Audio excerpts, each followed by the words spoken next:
everybody's audio. Everybody just say something. All night long. No, don't sing. We can't sing because it's automatically copyrighted. I have to clip it out.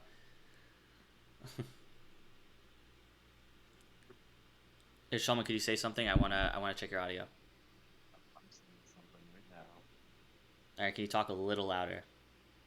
I can talk a little louder. Perfect. All right, let me check and see if we're live and see what it looks like before we start. Um, let's see.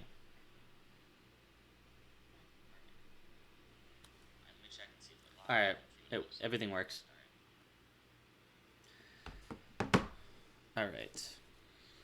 Um, I'm gonna clip this part out for YouTube, but the rest is good.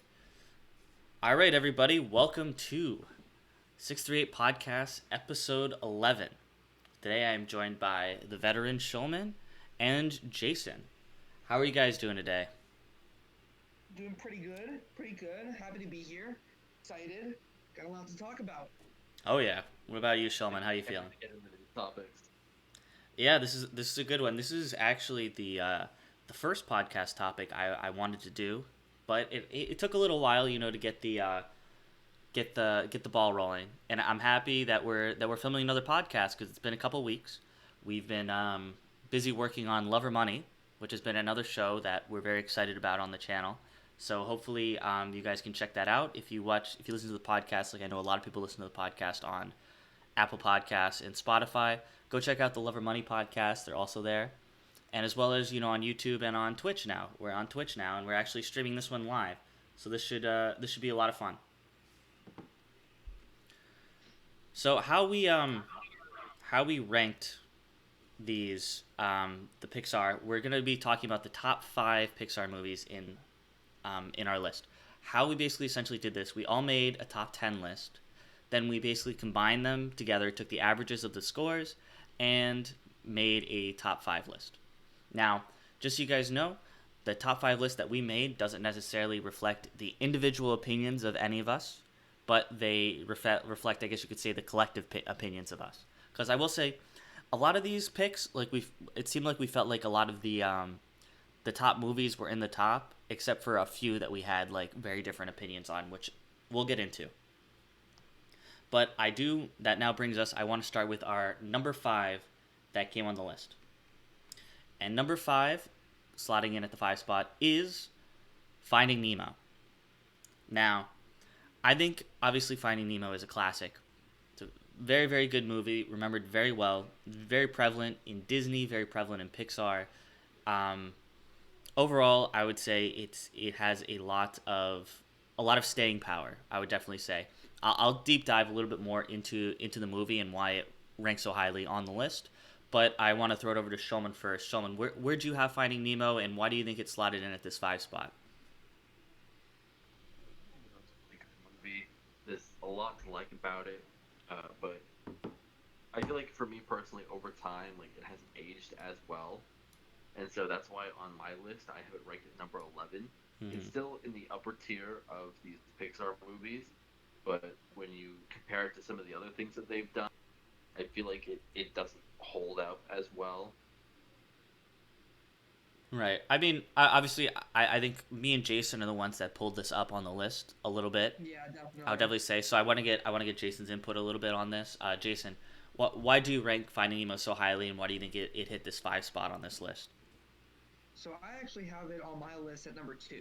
Okay. And for me, when I like any Pixar movie is going to be very well animated, very little flaw in terms of just like visual, like what you feel like when you watch it, like visually.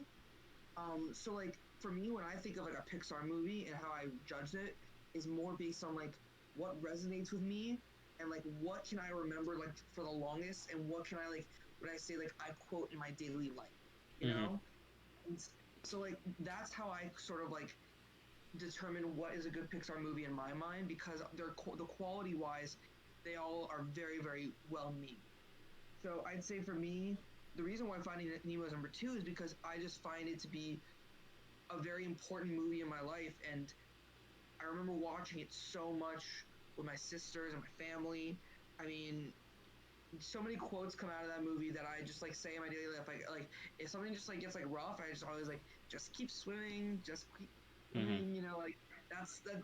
I love that. You know, that's a quote that I honestly I use every day. Like not every day, but like very often in my life. Same with like Bruce C. Home, like the parody of like Yeah, yeah, Bruce yeah. Hercules. Like it's it just calls on like a ton of different like jokes, like references, but also just has a really good story, and it just resonated with me, and I have very fond memories of the movie, and that's why I ranked it so high. Yeah, I definitely. So I'm a little bit in the. I was the intermediary between your two picks. I had it ranked 4 on my list, which granted it's still pretty high. It's slotted right at 5, so it was pretty close for me.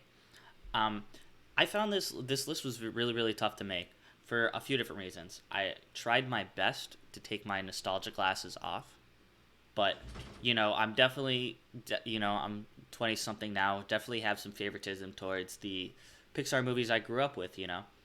But with that, how I tried to make my rankings, I tried to rank on Pixar animation, the story, and just overall like how much I remember the movie, which I think is important, or how much I feel like the world remembers the movie. I think more importantly, because I will say there are some Pixar movies that were made that critics were regarded well, particularly some of the newer ones that critics regarded well. However, it just seems like they were just forgotten, and or maybe not necessarily forgotten, but the way I kind of think some were forgotten is that like they haven't had any presence in the Disney parks.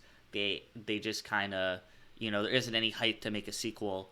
That sort of thing is where I feel like some of the newer movies suffered on my list, which is why a lot of the older movies you'll see tended to jump up on the list for multiple reasons. I want to talk a little bit about Finding Nemo animation.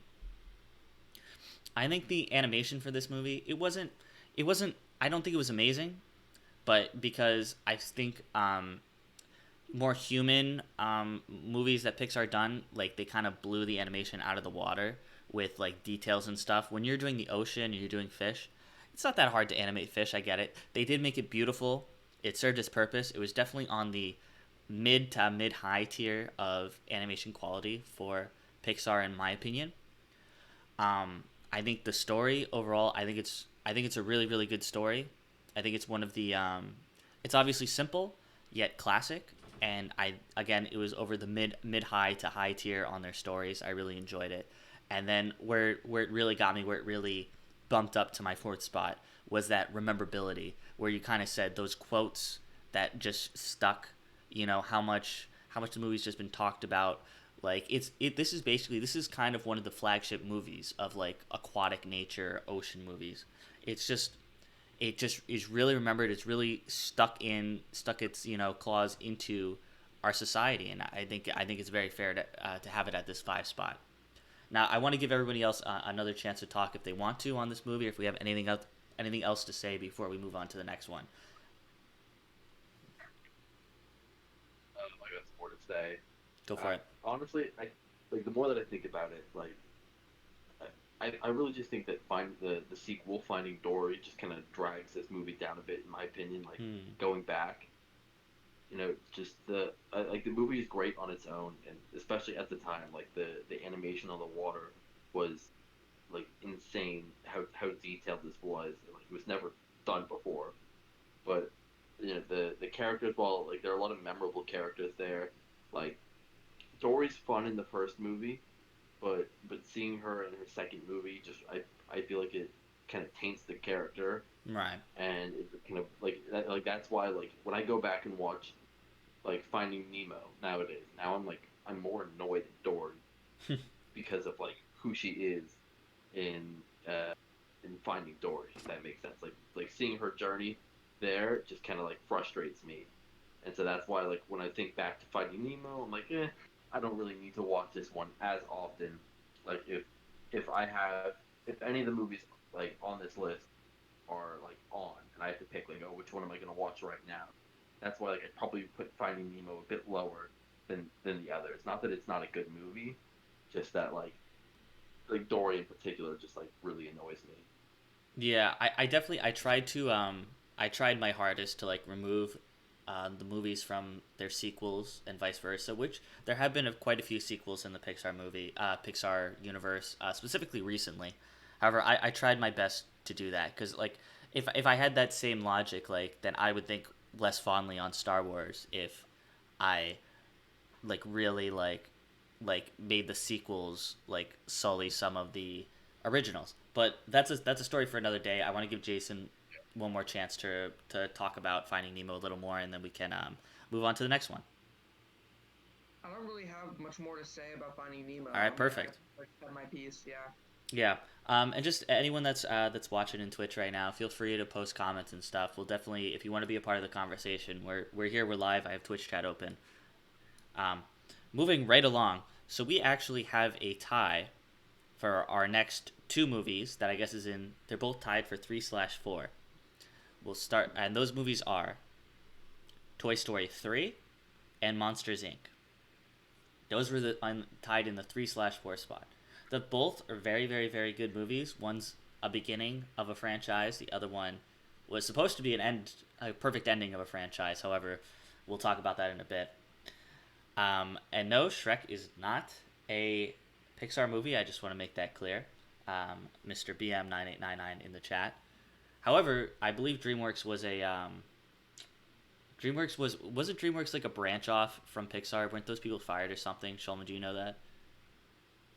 A lot of the people who works were disgruntled Disney employees, from what I can remember. Yeah, yeah. I agree. I think I heard that too. But let's. So I want to talk about these movies differently. I want to give them both their time to talk about. So let's start with Toy Story 3.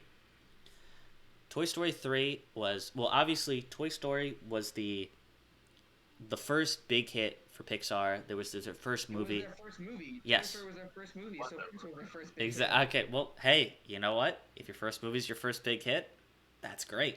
So the point I was trying to get to is it introduced us to this new 3D animation technique from used like created these characters from a computer, and it really revolutionized the animation industry in total. You know, it definitely if this movie bombed and people hated the animation, we probably wouldn't get any of these 3D animated movies like we have nowadays. But I'll talk a little bit more about Toy Story 3 in a little bit. I want to give Jason the first go at this one, and then Shulman, and then I'll come in at the end. So how'd you feel about Toy Story 3? Where'd you have it on your list, and how do you think it got to this 3/4 spot on our combined list? So I actually have Toy Story 3 at 3 on my list. Okay, perfect. And yeah, I mean, I gotta say, if it, I mean, Toy Story 3 would be my number one on any other list if there weren't Toy Story and Finding Nemo. Like have it like Toy Story 3 is a number one list is a number one on a list like in some other category, multiple categories. It's that good of a movie. Mm-hmm. It's just not like some of its other like companions by Pixar are just also like as good, if not better.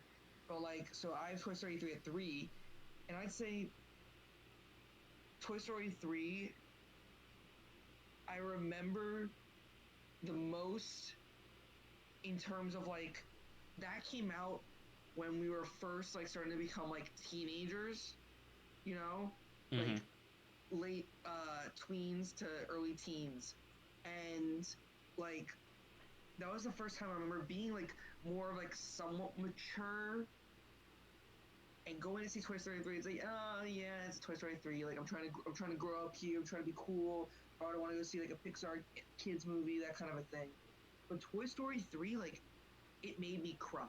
Yeah. It literally made me cry at the end, and that is so impactful.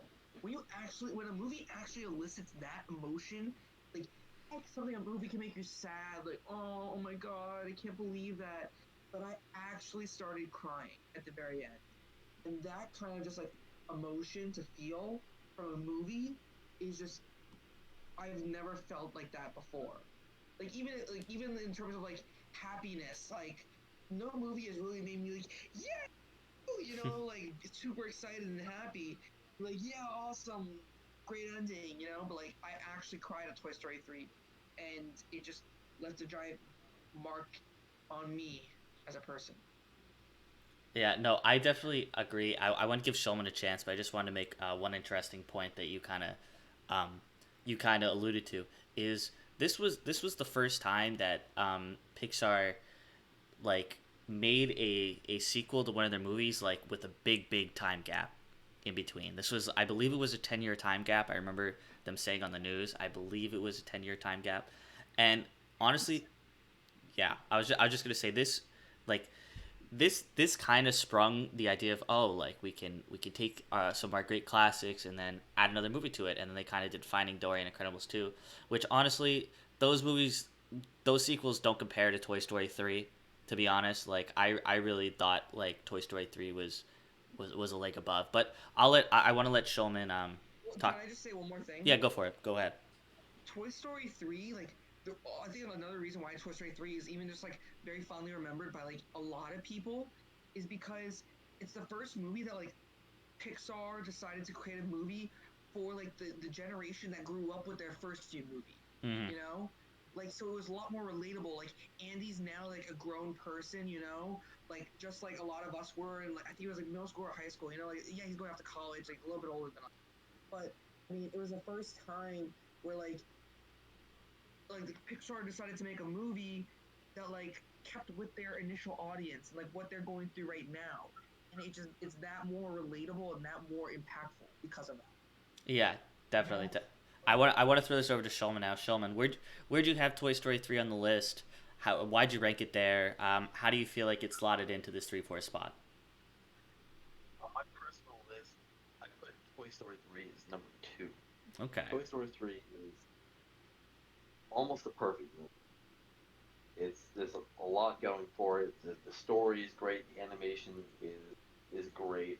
It takes these characters that we've known and we've loved and puts them, and it really like questions like what their purpose is, and like at the end of the day, like toys' purpose is to play with and to be there for their owners, and it's how all of these different characters react and change over time, and it's really it goes a lot with people today. You can watch it at any time and you realize you're starting to grow up and you're outgrowing the things that you used to love, and that change is hard, but change is good, and it's important that things grow and change, and that's why I think this movie is so important, so good. There's so many different like the whole plot. I love so much about it.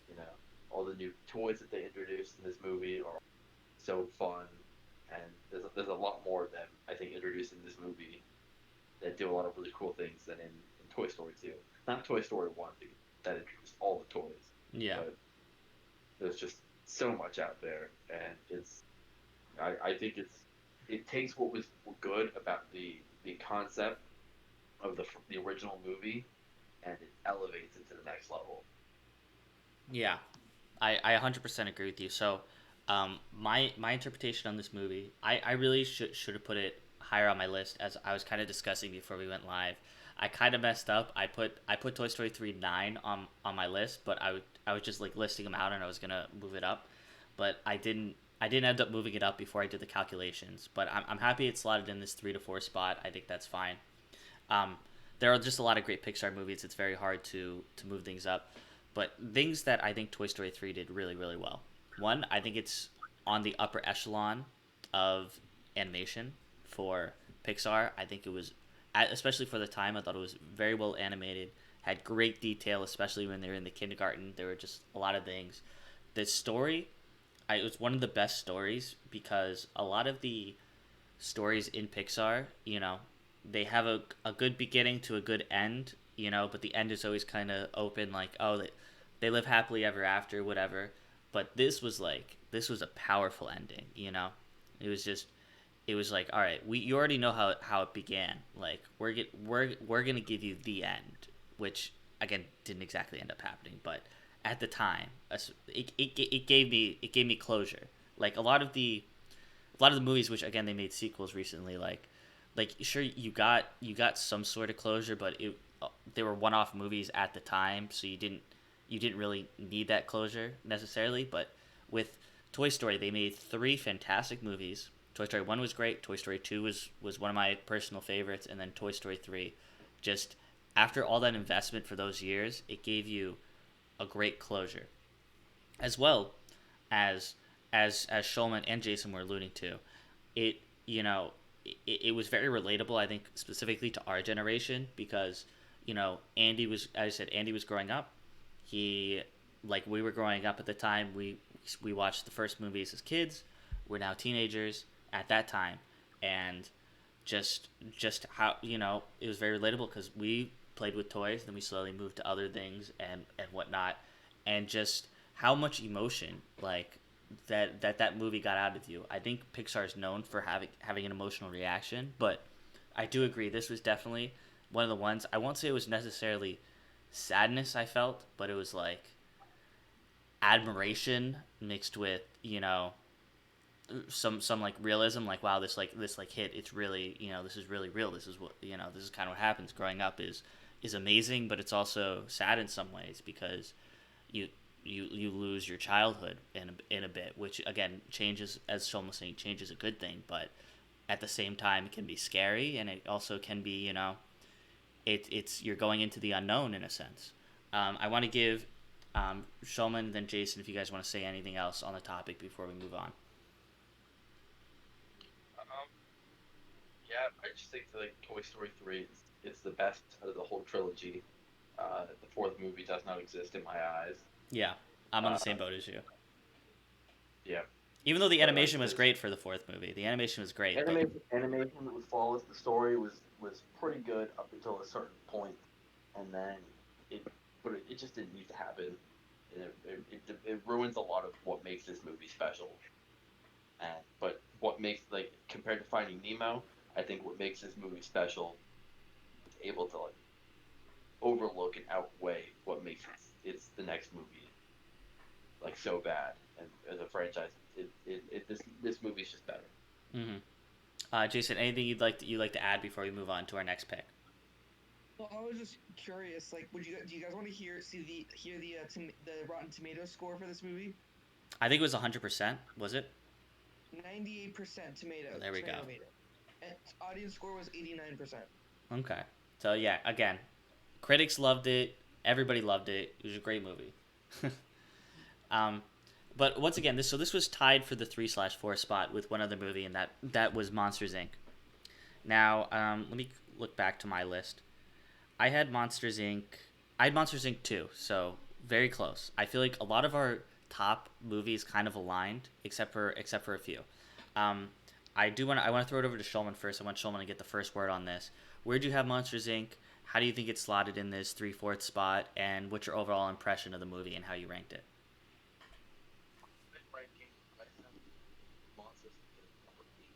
I think your Monsters mic got a little Inc. quiet, so stay close to your mic. Yeah, is that better? Yeah. Where'd you have it? Sorry, I missed that part. Yeah, it's all good. Monsters Inc. is at number 8 on my list. Honestly, it's probably a little bit too low on as number 8, but it's because I think the movies above it are all just slightly better. But Monsters Inc. is probably one of Pixar's most creative worlds, and there's a lot to it, but it was just so early on in their career that there's a lot that they could do to flesh out the world more, and to like, Mm-hmm. because it's a very interesting concept. There's more Willy's monsters, and there's so much more to see and do, and that's why I really like the. I also like Monsters University a lot, the prequel, Mm-hmm. because we get to see more of that world. But I want to see more like outside the the factory about how life really is in that universe. And I think that little area about how it's mostly related to the workplace and their struggle there. Yeah, definitely. I want to throw it over to Jason. Jason, where'd you have Monsters Inc. on your list? How did it get there? And what's your overall impression of the movie? So I had Monsters Inc. 4 actually. So right, pretty much right there Yeah. with where it is there on Mm-hmm. our list. And I'd say the reason why Monsters Inc. is so high for me is again just that quotability, that rememberability. You know, like I remember so much uh about Monsters Inc. You know, like the cast was great. I mean, you got Billy Crystal, um, uh, oh my God, I'm John forgetting his Goodman. name totally. John Goodman, yep, yep. And just a bunch of other like great guys. And it was just like it was funny. You know, Mm-hmm. it was like one of the first like Pixar movies that I would say like was really like it relied on the comedic factor. You know, like with um Mike Wazowski, like having that comedic role, and it ends up being like in the end like comedy saves the factory and the whole monster world. You know, like it really just like was a fun movie to watch. And again, there's like a ton of quotes and just like things that you remember. I mean, Boo is just such an amazing character. Everyone loves Boo, you know, in her little monster suit. And you got just all the different just remember like memorable like just, like events happening. And it's to me the reason why it's so high is just because I can watch it anytime, you know, Mm-hmm. like it's never boring to me. Yeah. I definitely agree with you. Um, Obviously, I had Monsters Inc. In a similar point as you, and I'll just go through my criteria real quick. So, you know, I think the animation was pretty good on this. I think for the time they were able to use a lot of different textures. Like they were able to animate Sully's fur and then have a different texture for Mike Wazowski's like sliminess and stuff. I think that was pretty good for the time, but the animation was okay. Um, I think what really stepped up this movie for me, which is why I had it in the two spot for me, is I think the story was like a step above the creativity of the other stories, especially in the early on. Like this movie took place in, I guess, the golden age of Pixar, you could kind of say, where they were just pumping out amazing movie after amazing movie. But if you really think about a lot of those movies, like I mean, Toy Story, like it was from the idea of, oh, like what if toys could talk? What if they had feelings? That's pretty simple. Say Finding Nemo. Oh, what if fish could talk? And then what if like it's at the root it's a father son story about a broken relationship, which is nothing nothing that crazy. But Monsters Inc. It's like, all right, what if we have a world where only monsters exist, but they don't just exist and talk, they all like work at a company, and then they don't just work at a company, but the company's powered by things that you have to scare children that are in another world that powers the whole company and powers the entire world. Like the level of creativity in that movie just hit a completely different level than almost any other Pixar movie I can really think of. Like they just like the plot sounds complicated for me explaining it, but it wasn't that complicated watching even as a kid. It really didn't, you know, it really wasn't that complicated to comprehend, and it was so creative that the story really put and the creativity really pushed it up a lot on my list. As well as the other thing, as I said, it's remembered very well. As I said, in the Disney parks, they got a ride dedicated for it, so that's always a plus on my list. If a ride's dedicated for it, you know that it's well received and that they're trying to push the movie. Um, Another thing that Jason was also alluding to is the the characters. I enjoyed all the characters in this movie. Like I really loved Sully. I really loved Mike Wazowski. I even loved the who's the desk clerk? Do you know what I'm talking about? I'm always watching. You know, they I just Was house. yeah they just uh yeah you know who I'm talking about. People know who yeah, I'm I know. talking about. It I'm always watching you, Wazowski. Always watching. yeah. It's just you Roz. Roz. Roz, yeah.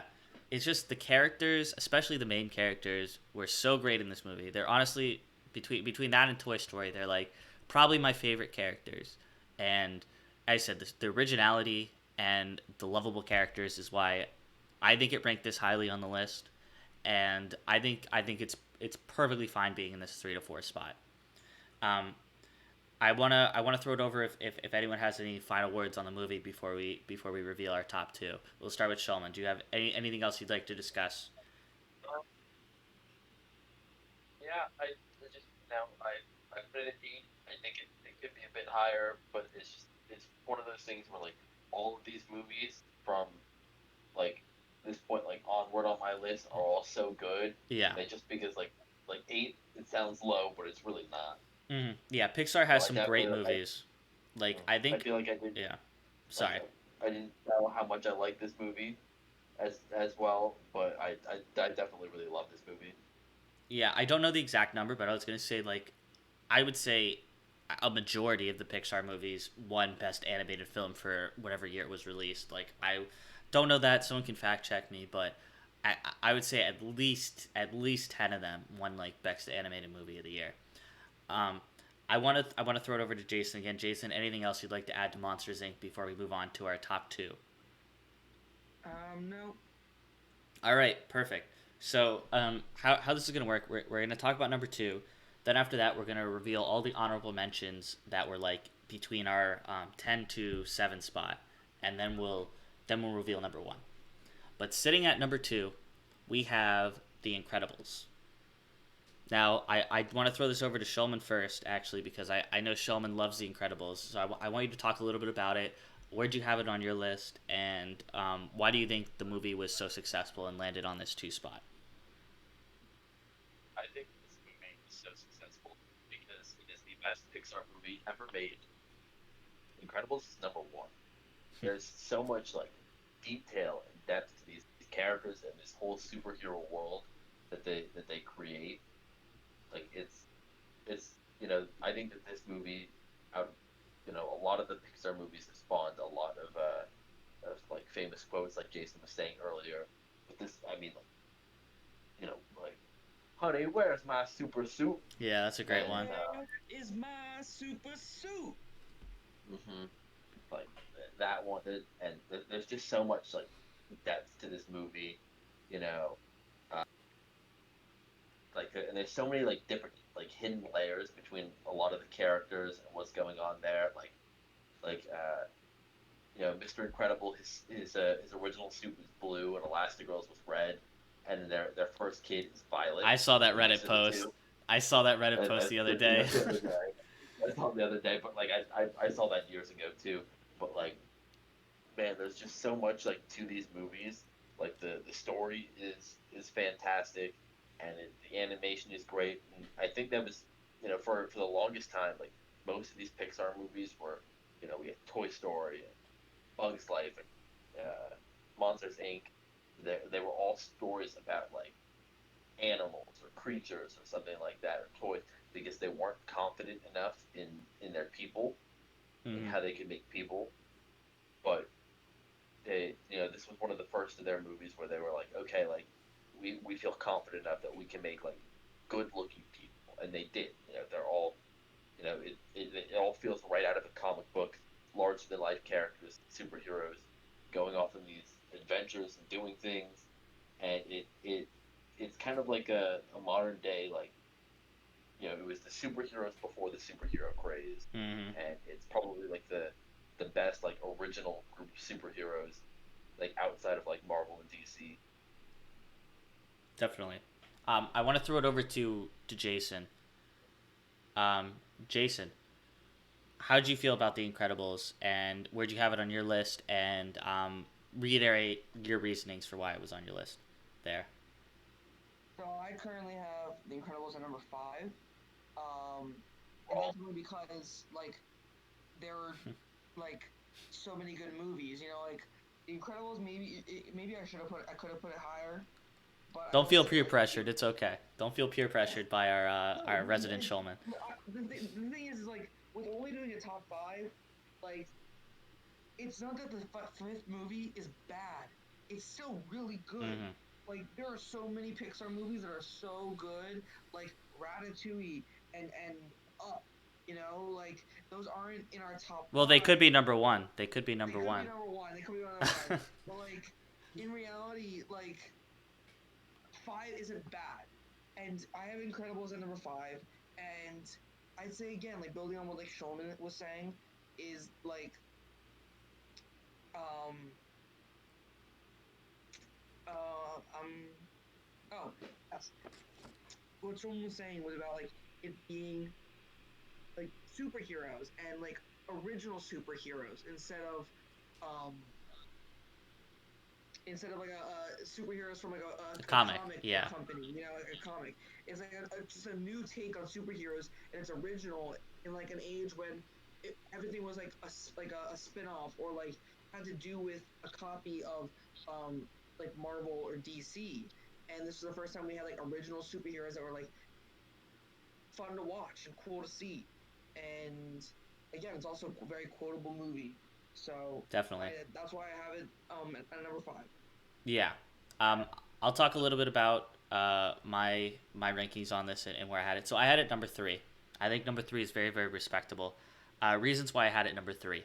I think what the movie did really well. I feel like everything in the top five they added either a unique element or they had something going for it that really like stood out more so than just being a good movie. I think there are two things that The Incredibles did really really well. One is this was the first movie where they I feel like they balanced a lot of different plot lines like really really well. Like sure you had Toy Story where like stuff's happening to what was it stuff's happening to Buzz and then everyone's trying to save him or whatever or so they've had like two plot lines but I feel like there were multiple plot lines going on. You had Mr. Incredible, you had the mom, and then you had the kids at some point. Everybody's kind of doing their own thing and it was balanced perfectly. As Sheldon alluded to, this was right before the superhero craze. I think Sheldon, I think your mic might be a little quiet if you're trying to butt in or if you're trying to chime in. Okay, I wasn't sure. I saw your thing lighting up. Um, sorry, it's okay. Just continuing. Yeah, I think Shulman hit it really the nail on the head. That it was right before that superhero craze. They were definitely. I think you correct me if I'm wrong, but I think the Raimi trilogy was going on at this time, or was it was a right around then. So yeah, so you could definitely see like I bet Pixar saw the success that Spider-Man was having because it was really doing well, and then it you know probably gave them some idea that oh we could do a superhero movie and be really successful. Where the reason why I didn't have it necessarily number one is just because there were like or number two is I really enjoyed Monsters Inc. a lot, and then the first movie we'll find out why. But overall, Incredible is an amazing movie. Has some great characters. Obviously, Frozone, awesome. He's my avatar on Disney Plus, you know, for obvious reasons. And Mr. Incredible, great. I think great character. You know, I as a kid, you know, I don't normally, you know, empathize with a dad character or whatever, but just Mr. Incredible, like I really empathized with his story the most. I think he's really developed, awesome character. Superheroes are cool, and that's why it's number three on our list. With tied with Toy Story 3. Anything else anyone would like to say before we reveal our honorable mentions in the number one? Um, I gotta say, you're both wrong. The Incredibles is a perfect movie and it's number one. Okay. Anything I you'd don't like have to much say, more to Jason? say. No. What? No. All right. There's nowhere else to be about Incredible because it's number one. Okay. That's Okay. that's all. Well, you know what it's time for, everybody. It's time to reveal our honorable mentions. Now, while we're doing this, I anybody that's in the chat, feel free to guess what we have at number one. But for our honorable mentions, we all ranked it like a top 10 list, or some of us ranked more. I think Jason ranked 12 of them, Shulman ranked like all of them, and then I ranked like 10 of them. So here's where we got number number 10 came in honorable mention. We had Coco. Uh, Coco. I just want to say it indexed on me. It indexed high on the animation. I think it had some of the most beautiful animation. Some of the characters weren't that great. Whatever. I don't want to talk about it. Number 9 we had Wally. Wally, great animation again. Story was good, but I think the less talking in the movie, which is why it didn't rank as high on our list personally. Um, Number 8, Ratatouille, another great movie. Number 7, we have Toy Story 2. And then number 6, we have Up. Those were our honorable mentions. That rounds out our top 10. Now, number 1 on our list, we have, which may or may not be surprising, is Incredible. Toy Story 1. Toy Story 1 was number 1 on our list. I had it. I did have it number 1 on the list. So I'll talk first, and then I'll let you guys chime in. I'll let Shulman get his chance after I say what's good about this movie. So, um, initially, when you think of Pixar, you think of Toy Story. That's generally, I feel like, the first thing that comes to people's heads. Obviously, it's one of the most recognizable. They have 4 Toy Story movies now. Obviously, the franchise is huge. I kind of alluded to this when we talked about Toy Story 3, but it's the boldness to say, "Hey, we're going to make this new form of animation, and we're going to make an awesome, movie that's for everybody, that has to do with toys and kids, but there's really a message for anybody watching." Because at this time, I feel like a lot of the kids' movies, quote unquote kids' movies, really, were very, either fart jokes or just like there was no deeper message. There was no, sadness in the movie, you could say. But they had a bold animation. They had a compelling story. They had great characters, and again, as if you guys have seen any of these top lists that we've made, I really, over index, I guess you could say, on the importance it had for other movies in the future, which you could tell by the Marvel list I had and also the Star Wars list. Like, I talk about this a lot. This movie, like, took a lot of risks, and they all paid off, and they set up all these wonderful Pixar movies that we got in the future. Because again, if this movie flopped and everybody hated the animation, we wouldn't have gotten all these amazing movies that we have today that really resemble a lot of our childhood. Now, I do want to throw it over to Shulman because I know he had this slightly lower on the list. But you can talk about why you had it lower and also talk about why you enjoyed the movie and maybe, what concerns or maybe not concerns you had. The Incredible starts off with Mr. Incredible, No. rising star. So, so Toy Story 1 is number 3 on my list. It's Okay, so it's definitely not that low. Come on. no, no. I just in my eyes the gap between number 2 is on my list, which is Toy Story 3, and number 1 is it's a pretty high gap. You're a little quiet again, I will say. It's a pretty high gap between the top of the list and the bottom, or and the no, number 1 and number 2 in my opinion. But Mm-hmm. Toy Story, it's a it started everything. Introduced us to this idea. It was a brilliant idea at the time. Toys come into life, and their purpose being there to help people and support them. It was pretty ingenious. We get to see a lot of kind of classic toys from childhood that like kind of come to life and see like how they interact with newer toys. That's another big element of like, change.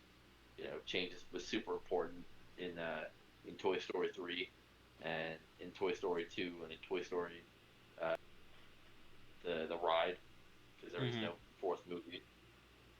You know, so it's just something that's really important throughout the whole series. This is what started it off. So like you gotta pay respect to that. For sure, for sure. Now I do want to throw it over to Jason. Jason, what's your opinion on Toy Story? Where'd it rank on your list, and why do you think the movie ended up on our number 1 spot?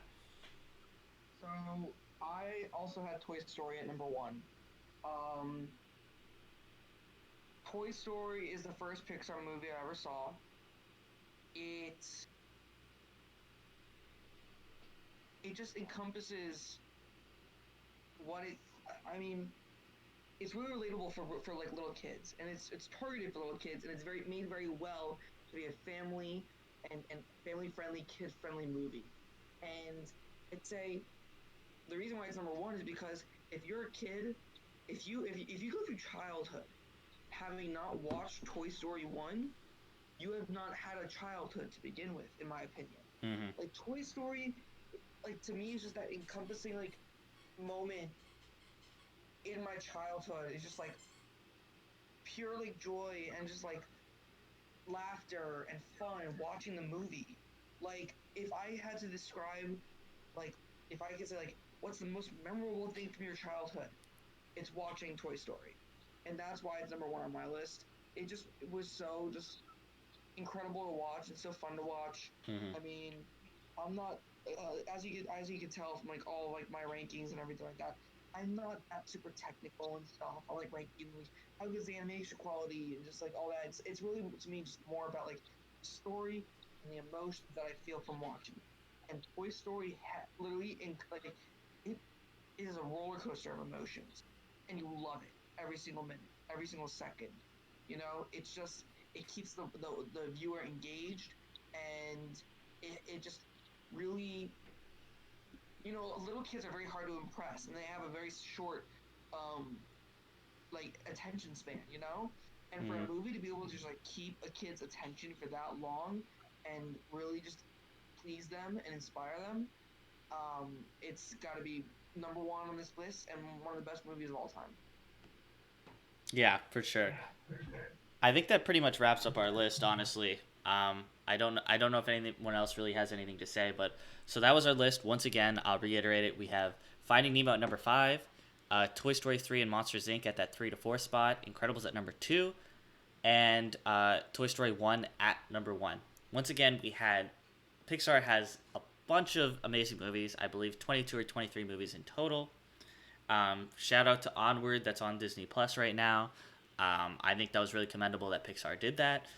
If you guys want to watch that, go watch it. Maybe see why it didn't end up on our top 10 list, even though it was still a very good movie. Um, Thank you all for watching. I'm glad we streamed this live, and again, streaming on Twitch, YouTube, Apple Podcasts, Spotify, the Google one too, all that great stuff. Like and subscribe. Hit a follow on this channel if you're not followed already. And we'll catch you all next podcast. Thank you, Jason. Thank you, Shulman, again for coming on. If you guys want to shout out anything Thank or have any you. last words, go for it. Shout out Sean, I couldn't really hear what you Yeah, said. shout out to what? shout out Incredibles because it did not get enough love. Oh, okay, that's fair. Anything you want to shout out, Jason, or anything you want to say? No, I just thank you for having me. Shout out B Mart, shout out BM9899, shout out Pals. Yeah. All right, all right. Thank you guys. Hopefully, we can get these podcasts in more frequently. I know we took a big break, and that pretty much concludes this episode. Thank you, and I'll catch you all next episode.